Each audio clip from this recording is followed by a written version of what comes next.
Ang Converge Fiber Xers ngayon, dahil sigurado na si Justin Baltasar ay magde-declare. Actually, nag-declare na to si Baltasar na sasali sa draft. So, sigurado na yung first round draft pick ng Converge sa kanya gagamitin. Ngayon, ang Converge gustong kumuha pa ng isa pang first round draft pick na magagamit nila. At ang tinitignan nila dito ay yung sa Blackwater. Pero para masakatuparan yung ganitong usapan, kinakailangan ay isama nila ang Magnolia Chicken Templados para mapapayag itong si Coach Jeffrey Carriazo. So, mangyayari dito, makukuha ng Converge yung first round draft pick nitong Blackwater Bossing. Samantala naman, itong Blackwater, makukuha nila itong si Abu Tratter mula dito sa Magnolia plus idadagdag itong si Gio Halalon. So, parang homecoming to para kay Abu Tratter. Samantala naman, itong Magnolia Chicken Templados, makukuha nila either itong si Gio Ambohot or si Shawnee Winston or si Alex Stockton. Isa doon sa tatlo. Hindi yung tatlo na yan, isa lang dyan ang makukuha ng Magnolia. Para sa Converge, kung makuha nila yung first round draft pick ng Blackwater, mission accomplished. Dahil ibig sabihin, yung number 1 at number 2 draft picks ay sa kanila mapupunta. Yan ngayon ang talagang gusto ni Coach Aldin Ayo. Para sa Magnolia, pag-decide na lamang sila kung sino kay Ambohot, Winston o Stockton ang makukuha. Kahit sino man dyan mapupunuan yung mga pagkukulang nitong Magnolia at lalong magiging flexible yung kanilang lineup. Lalo na kung iti-trade nila itong si Abu Tratter at si Gio Halalon plus itong si Abueva. Samantala naman sa Blackwater Bossing, kung makuha mo si Abu Tratter, may center ka na. Plus itong si Gio Halalon, yan ang pwedeng pumalit dito sa pwesto ni Reynan Batak na iti-trade na nila dito sa TNT Tropang Giga.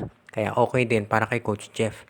Wala na siguro sa inyong magugulat kung ang balita ngayon ay itong San Miguel Beer gustong kunin yung first round draft pick nitong Terra Firma Jeep.